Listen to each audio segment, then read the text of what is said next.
အားလုံးပဲမင်္ဂလာပါဒီချက်ကတော့ဒီတစ်ခါထပ်မံပြီးတော့ရွေးချယ်ထားတဲ့ Father Pure Man Past Paper တွေကတပုတ်ကတော့2021ခုနှစ်ဇွန်လမှာမေးသွားတဲ့ Paper 2ရဲ့က Question Number 8ကိုဒီချက်ရွေးထုတ်ပြီးတော့မှတွက်ပြပေးသွားမှာပဲဖြစ်ပါတယ်အဲ့တော့အရင်ဆုံးဒီချက်တို့မေးခွန်းလေးကိုလေ့လာကြည့်အောင်နော် Use an algebraic method to solve the simultaneous equations log A base 4 plus 3 log B base 8 equal to 5 by 2. 2 power A equal to 16 power 4 divided by 4 power B square လို့ဒီချက်တို့ပေးထားတယ်။အဲဆိုတော့ဒီချက်တို့မေးခွန်းလေးကိုအရင်ဆုံးကြည့်ကြည့်မယ်။သူကပြောထားတာဒီalgebraic method ကိုသုံးပါတယ်။ဆိုလိုတဲ့သဘောကဒါကဒီချက်တို့ဒီမေးခွန်းလေးကိုကြည့်လိုက်မယ်ဆိုရင်သူဒီchapter 1နဲ့ chapter 2နဲ့ကိုပေါင်းပြီးတော့မှမေးထားတဲ့သဘောဖြစ်တယ်။ algebraic method တွေ graphical method တွေဆိုတာဒီချက်တို့ chapter 2မှာသင်ခဲ့ရတဲ့ပုံစံလေးပေါ့နော် simultaneous equation ဆိုတာတပြိုင်တည်းညီမျှခြင်းတွေကိုဘယ်လိုမျိုးတွက်ကြမလဲပေါ့နော်အဲ့တော့ကျတို့အဲ့ဒါမှာဆိုလို့ရှိရင်ဒါကကျတို့ chapter 2ကပုံစံပေါ့နော်ဒါပေမဲ့သူပေးထားတဲ့ equation တွေကြည့်လိုက်တော့ law တွေလည်းပါပြီဆိုတော့ဒါဒီ chapter 2နဲ့ chapter 1တွေကိုပေါင်းစပ်ပြီးတော့မှတွက်ရမယ်ပုံစံဖြစ်တယ်အဲ့တော့ algebraic method ဆိုတော့ရိုးရိုးဒီကျတို့အခရာသင်္ချာတွက်နည်းနဲ့တွက်ရမှာ graphical method ဆိုတော့ကျတို့ graph တွေဆွဲပြီးတော့တွက်ရမှာပေါ့နော်ဒါကြောင့်မလို့သူက simultaneous equation လို့ပြောထားတဲ့အတွက်ကြောင့်မလို့ simultaneous equation တွေကိုဖြည့်ရှင်းတဲ့အခါမှာ chapter 2မှာနည်းနှမျိုးနဲ့သင်ထားတယ်ဒါကြောင့်မလို့ဒီကျတို့ကဒီမှာသူကသတ်မှတ်ပေးထားတာဖြစ်တယ်။ဘာကြောင့်သတ်မှတ်ပေးတာလဲဆိုတော့ကျတို့ဒီမှာသူက law ရဲ့rules တွေကိုအသုံးပြုစေခြင်းတဲ့အတွက်ကြောင့်လို့ဒီချက် algebraic method နဲ့သူကကန့်သတ်ထားတာဖြစ်တယ်။ Okay အဲ့တော့ဒီချက်တို့ကထုံးစံအတိုင်းပဲ simultaneous equation တွေကိုဖြည့်ရှင်းမယ်ဆိုတဲ့က solve the equation ဆိုရင်ဒီ equation မှာပါတဲ့မတိကိန်းတန်မှုရှာမှာဒါဆိုရင်သူပေးထားတဲ့ equation နှစ်ခုကိုကြည့်လိုက်တော့မတိကိန်းဒီချက်တို့ variable a နဲ့ b နဲ့နှစ်ခုရှိနေဒါဆိုဒီချက်တို့ရှာပေးရမယ် target ဒီ a တန်မှုနဲ့ b တန်မှုကိုရှာပေးရမှာဖြစ်တယ်။ Okay အဲ့တော့ဒီချက်တို့ကမေးခွန်းလေးကိုနားလည်သွားပြီဆိုရင်ချက်တို့အရင်ဆုံးကြာချပြီးတော့တွက်ကြည့်အောင်ဒါဆိုရင်ချက်တို့တပြိုင်နက်တည်း equation တွေကို simultaneous equation တွေကိုဘယ်လိုဖြည့်ရှင်းကြမလဲဆိုရင်ချက်တို့က substitution method နဲ့တွက်ကြတာဥပမာချက်တို့ a တန်မှုကိုလိုချင်တယ်ဆို b equation ထုတ်တယ် b တန်မှုကိုလိုချင်တယ်ဆို a equation ထုတ်တယ်ပေါ့ပြီးတော့မှ a တွေ b တွေနေရာမှာအစားသွင်းပြီးတော့မှတန်မှုတစ်ခုရအောင်အရင်တွက်တယ်ပြီးတော့မှ a တန်မှုရပြီဆိုရင်ချက်တို့ကပထမရခဲ့တဲ့ equation မှာ a တန်မှုကိုအစားသွင်းပြီးတော့ b တန်မှုပြန်ထုတ်တယ်ပေါ့ဒါကတော့ကျတော့ simultaneous equation တွေကိုဘယ်လိုဖြည့်ရှင်းလို့ရတယ်လဲဆိုတာကိုဒီချက် revise လုပ်တဲ့အနေနဲ့ပြန်ပြီးတော့ပြောပြပေးတာဖြစ်တယ်အဲ့တော့ဒီချက်တို့တွက်တော့မယ်ဆိုတဲ့အတွက်ကြောင့်မို့ဒီချက်ကတော့ထုံးစံတိုင်းပဲဖြည့်ရှင်းချက်ဆိုတဲ့အတိုင်း solution လေးရေးလိုက်တယ်ပေါ့နော်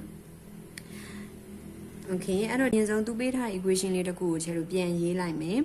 သူပေးထားတဲ့ equation က log a base 4 plus 3 log b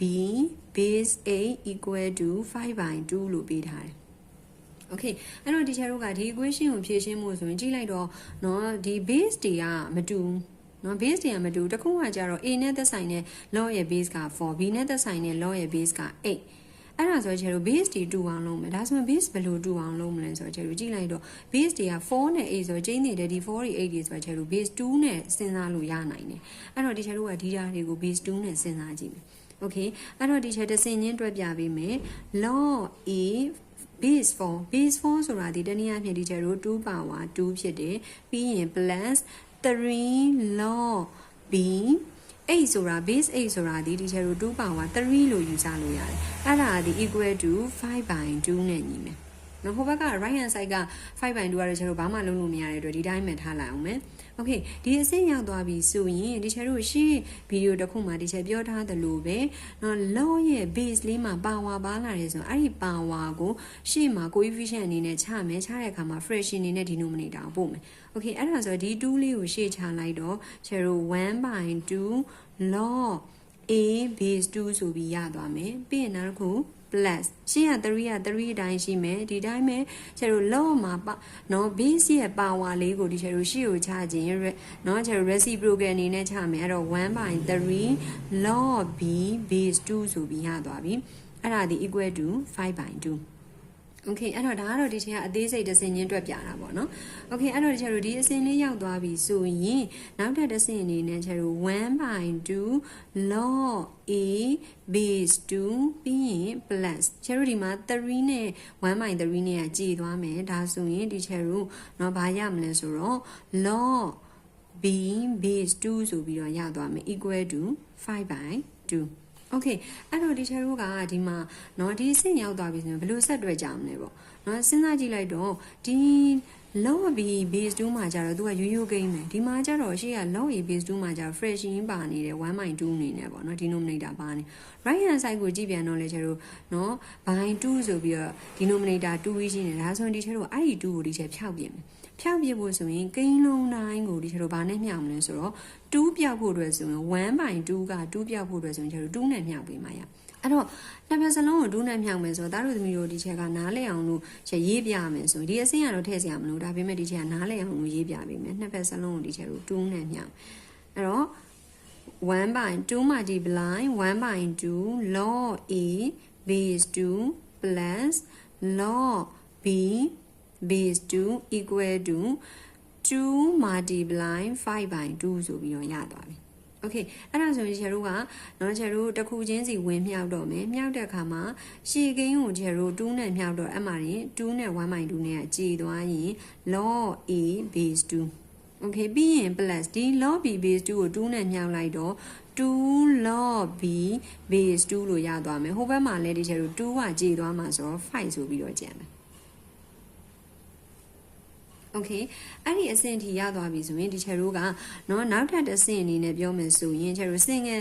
law အဖြစ်ဒီချက်တို့ယူမှာပေါ့နော် single law အဖြစ်ဒီချက်တို့တွက်မှာဆိုချက်တို့ဆက်ပြီးတော့တွက်ပေးရမယ် plus 2ကကြတော့ coefficient အနေနဲ့ရှိနေတာဒါဆိုရင်ချက်တို့ law မှာနော်ရှိနေတဲ့ coefficient ကို power အနေနဲ့တင်လို့ရတယ်ဒါဆိုရင်ချက်တို့ log b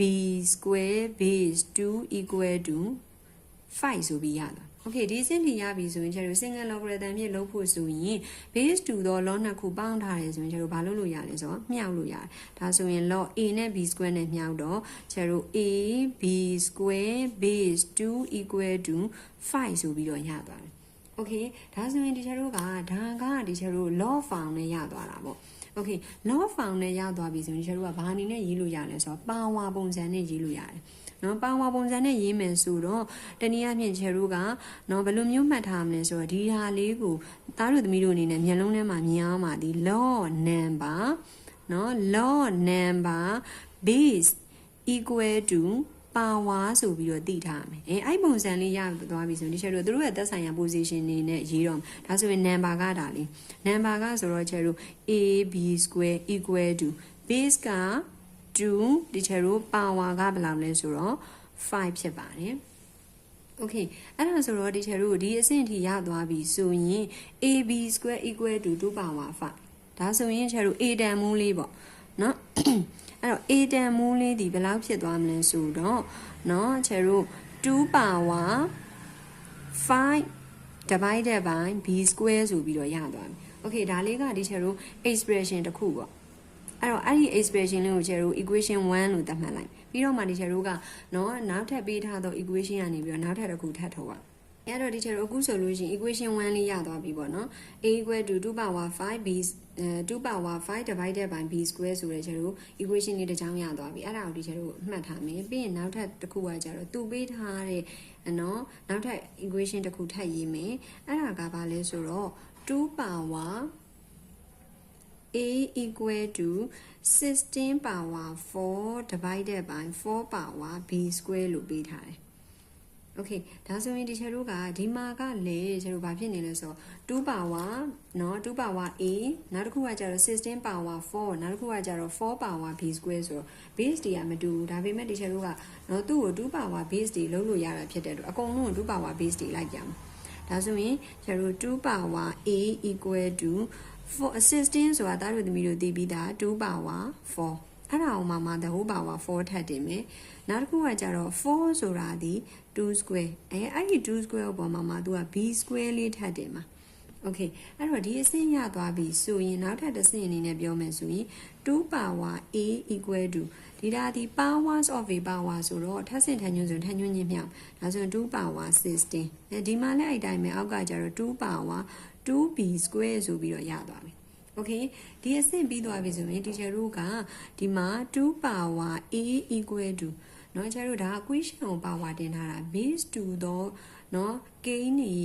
ဒီကျတို့ဘာလုပ်ထားလဲဆိုတော့ divided လုပ်တာအစားထားရဆိုရင်ကျတို့ power တွေကိုနှုတ်ဒါဆိုရင်2 power 16 minus 2b square ဆိုပြီးတော့ရသွားတယ် okay ဒီအဆင့်ရပြီဆိုရင်เนาะဒီချာတို့က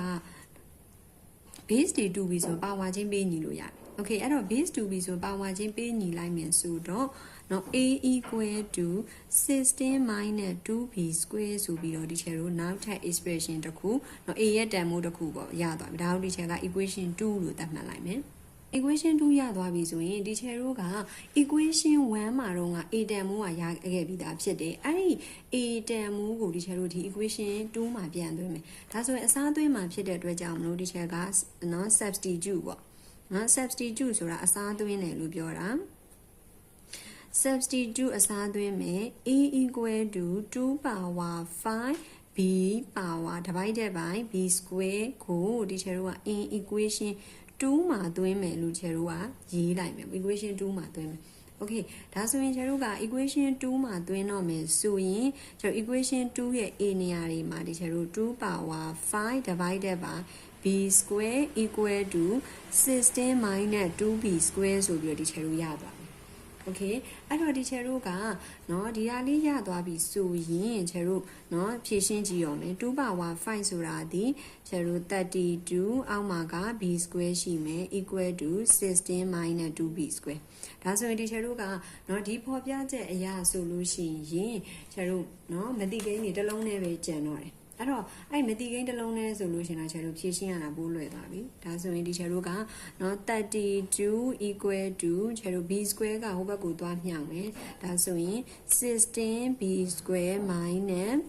2b power 4ဆိုရသွားပြီ okay အဲ့တော့ဒီချေတို့ဒီအဆင့်ရပြီဆိုတော့မှချေတို့ကเนาะညီမြချင်းတစ်ဖက်မှာ0တစ်လုံးနဲ့ equation ထုတ်ပြီးတော့မှချေတို့เนาะစာခွဲကိန်းခွဲလိုက်မယ်ပေါ့ဒါဆိုရင်ကျတော့အကုန်လုံးကိုဒီဘက်ကိုပို့မယ် power ကို order အတိုင်းရေးမယ်ဒါဆိုရင်2 power 2b power 4 minus 16b square ပြီးရင် plus 32 equal to 0ဆိုရပါokay ဒီအဆင့်ရပြီဆိုရင်ကျတို့ကကြည့်လိုက်တော့အားလုံးမှာဒီကျတို့2ကဘုံပါနေရဆိုတော့เนาะတနည်းအားဖြင့်ကျတို့အကုန်လုံးကို2နဲ့စားလိုက်မယ်ဒါဆိုရင်ကျတို့ b power 4 minus ကျတို့ဘယ်လောက်ရမလဲဆိုတော့ 8b square ပြီးရင် plus 16ပေါ့เนาะ equal to 0ရသွားတယ်။ဒီအဆင့်ရောက်သွားပြီဆိုလို့ရှိရင်ကျတော့ဘာလုပ်တော့မလဲဆိုတော့စာခွဲကိန်းခွဲတော့เนาะစာခွဲခွဲတော့မယ်ဆိုတော့စာခွဲခွဲတယ်ဆိုတာဒီချေကတော့ cross method နဲ့ခွဲပြမယ်။စာခွဲခွဲတယ်ဆိုတာဒီချေတို့ရှေ့ကိန်းနဲ့နောက်ကိန်းနဲ့ကိုခွဲမှာအလယ်ကိန်းရအောင်ခွဲမှာဒါဆိုရင် b power 4ဆိုတော့ဒီချေတို့ b square ပေါ့သူ့ရဲ့ factor လေးတွေနဲ့ခွဲလိုက်အဲ့တော့ချေတို့အလယ်ကเนาะ8ရဖို့ဆိုရင်16ကိုဒီချေတို့ကသူ့ရဲ့ factor ဖြစ်တဲ့44နဲ့ပဲချေတို့เนาะခွဲလိုက်မှာပါဒါဆိုရင်စဉ်းစားကြည့်အောင်ကြက်ချေကဖြတ်မြောက်မယ် 4b square 4b square ဒါဆိုရင်ကျင်းနေတဲ့ချေတို့ 8b square ရမယ်ပေါင်းတဲ့အခါမှာချေတို့နှစ်နည်းရှိရယ် minus နဲ့ minus နဲ့ပေါင်းမှာလား plus နဲ့ plus နဲ့ပေါင်းမှာလားဆိုတာရှိဒါဆိုရင်ဒီချေတို့ရဲ့အလယ်ကရဲ့လက္ခဏာဒီ minus ဖြစ်တဲ့အတွက်ချေတို့ minus ဖြစ်သွားokay အဲ့တော့ဒီချေတို့ရတာဒီတနည်းအားဖြင့် b square minus 4 the whole square လို့ရတာနှစ်ကွင်းကအတူတူပဲဆိုတော့အဲ့ဒါဒီ equal to 0 okay ဒါဆိုရင်ဒီချေတို့က b square minus 4ဒီ equal to 0ဖြစ်သွားမယ်เนาะအဲ့တော့ချေတို့အတူတူပဲအဲ့တော့ b square တန်ဖိုးဒီ4အဲ့တော့ဒီချေတို့က b square equal to 4ရသွားပြီဆိုရင်ဒီချေတို့ b တန်မိုးဆိုရင်ဘယ်လောက်ရမလဲဆိုတော့ plus or minus 2ရသွားပြီ plus or minus 2ဆိုတဲ့သဘောတရားဒီ b တန်မိုးကဒီချေတို့เนาะ2တခုဒါမှမဟုတ်ဘူးဆိုရင်b တန်မိုးဒီ minus 2တခုဒါပေမဲ့ဒီချေတို့က b တန်မိုးဒီ minus 2ဖြစ်လို့မရသူဒီ impossible ဖြစ်မယ်okay ဘာကြောင့်လဲဆိုလို့ရှိရင်ဒီချေတို့အပေါ်မှာသူ့ရဲ့ပေးထားတာဒီချေတို့တွက်ခဲ့ဘူးလားဒီ log b base 8လို့ပြောထားတယ်အဲ့တော့ b ဒီချေတို့ number position မှာရှိရယ်ပြီးရင်8ကကြတော့ base position မှာရှိရယ်အဲ့တော့ log မှာဆိုလို့ရှိရင် number position နဲ့ base position မှာရှိသောကိန်းတွေဒီချေတို့0အောင်ငယ်လို့မရအောင်0ထည့်ပဲကြည့်ရမယ်เนาะဒါကြောင့်မလို့ဒီချေတို့ကเนาะဘာဖြစ်သွားမလဲဆိုတော့b တန်မိုးဒီကျတော့ greater than 0ဖြစ်ရမှာဖြစ်တဲ့အတွက်ကြောင့် b တန်မိုး minus 2ဒီ impossible ဖြစ်ပါမယ်အဲ့တော့ကျတော့ b တန်မိုးကိုကျတော့2အနေနဲ့ပဲကျတော့ယူဆရပါမယ် okay အဲ့ဒီတော့ဒီကျတော့ b တန်မိုးရသွားပြီဆိုရင်ဒီကျတော့က a တန်မိုးကိုပြန်ပြီးတော့ရှာတော့မယ် a တန်မိုးရှာတော့မယ်ဆိုတော့ကျတော့ဘာမှရှာမလဲဆိုတော့အပေါ်မှာဒီကျတော့ equation เนาะ1 2ဆိုပြီးနှစ်ခုရခဲ့တယ်အဲ့တော့ကိုကြိုက်တဲ့ equation မှာတွင်းလို့ရ equation 1မှာပဲတွင်းမလား2မှာပဲတွင်းမလားကြိုက်တဲ့ equation မှာတွင်းလို့ရ Okay အဲ့တော့ဒီချက်ကเนาะဒီမှာเนาะ substitute လုပ်လိုက်မယ် b equal to 2ကိုဒီချက်က in equation ချက်ဘယ်လောက်မှာသွင်းမလဲဆိုတော့1မှာသွင်းလိုက်အဲ့တော့ equation 1မှာသွင်းမယ်ဆိုအဲ့ equation 1လေးကိုပြန်ပြီးတော့ရေးမယ်အဲ့ equation 1ကဘာလဲဆိုတော့ a equal to 2 power 5b square လို့ပြောထားတယ်ဒါဆိုရင်ဒီချေတို့က a equal to 2 power 5က32 b တန်မိုးကချေတို့ဘယ်လောက်လဲဆိုတော့2သွင်းမယ်2 square ဒါဆိုရင် a တန်မိုးဒီချေတို့32 by 2 square က4ဒါဆိုရင် a equal to 4 times 8 is 32ဆိုရချေတို့နော် a တန်မိုးရသွားမှာပဲဖြစ်တယ်ဒါဆိုရင်ဒီချေတို့ကသူရှာခိုင်းတာကလေဒီ simultaneous equation ကနေပြီးတော့မှနော် a တန်မိုးနဲ့ b တန်မိုးကိုရှာခိုင်းတာဖြစ်တယ်အဲ့တော့ a တန်မိုးဒီ8ရသွားတယ် b တန်မိုးဒီဒီချေတို့2ရသွားပါတယ်โอเคအဲ့တော့ဒီပု္ပ္ပာကတော့เนาะဒီချက်ကအခုအသေးစိတ်ပေါ့เนาะရှင်းရင်းနဲ့တွက်ပြတာဖြစ်တဲ့အတွက်တချို့သော step တွေကကြော်လို့ရတဲ့အဆင့်တွေရှိတယ်ကြော်မယ်ဆိုလို့ရှိရင်တော့ဒီအခုဒီချက်ရှင်းပြပြီးတွက်ပြသွားတော့ရှည်ကြီးတော့ဖြစ်မှာမဟုတ်ဘူးအရင်ရှည်သွားမှာမဟုတ်ဘူးသူကလည်းပေးထားတာဒီအမှတ်ကတော့ချက်တို့တန်ပါတယ်ဒီပု္ပ္ပာတစ်ပုံလုံးဘယ်လောက်တောင်ပေးထားလဲဆိုတော့10မှတ်တောင်ပေးထားပါတယ်အဲ့တော့ချေတို့ဒီပု္ပ္ပာလေးကိုလည်းနားလည်လိမ့်မယ်လို့ချေတို့ထင်ပါတယ်အဲ့တော့နောက်ထပ်လာမယ့်ဗီဒီယိုတွေမှာပြန်လည်ဆုံတွေ့ကြရအောင်နော်